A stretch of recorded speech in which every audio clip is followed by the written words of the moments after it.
the MSMEs, I would say that the level of preparation really needs to go up. What we see is that even if you talk about the critical sectors, for example, we see the banking, financial services, and insurance. They are one of the better prepared sectors.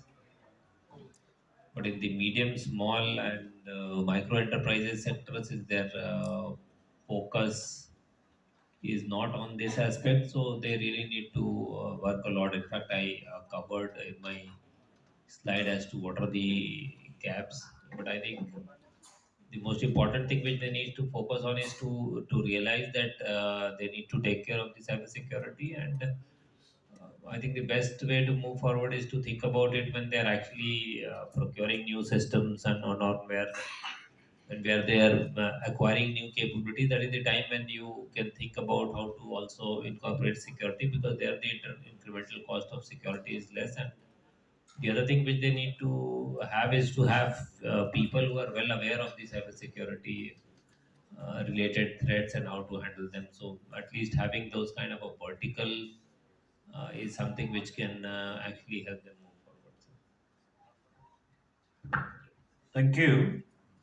Then I'll now like to move on to Lieutenant General Pant. Basically, he spoke on the importance of public-private partnership, and he himself is the chairperson of one such organization, like he mentioned, Cybersecurity Association of India.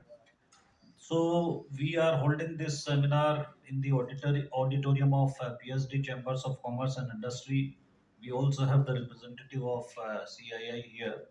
So, sir, I want to know from you, what role these intermediaries like the CII, the PSD, CCI, they have, particularly for like promoting these best practices, which I think the industry or everyone has been facing, and how they can play their role as facilitators or intermediaries to spread cyber awareness, and to kind of, particularly you also mentioned about sharing of threat intelligence, and there are many other dimensions you spoke about. So I would particularly like to know from you the role that these intermediaries can play in the theme of today.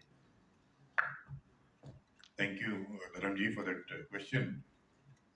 Before I answer your specific question, I just want to say that this seminar should not end on a negative note, that we have scared you, that, are you safe and things like that.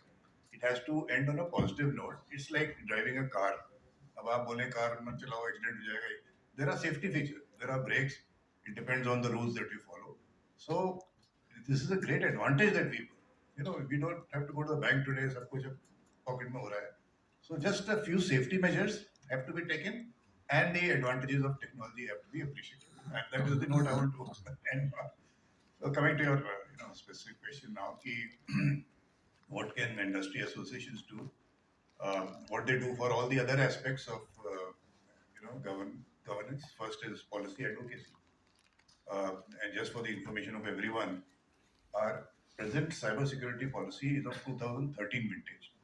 That is the National Cybersecurity Policy of India, 2013. In 2019, a task force was created by the government to create a new cybersecurity strategy. Because 10-12 साल में everything has changed. There was no ransomware, no crypto. Uh, so I was the chairperson of that task force. We had members from about 14 ministries.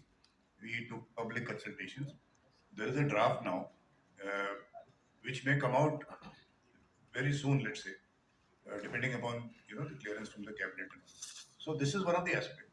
What should be our national cyber security strategy? Because as Dr. Vijay also mentioned, the first concept is whole of a nation approach. That is the first concept. We are now protecting national cyberspace.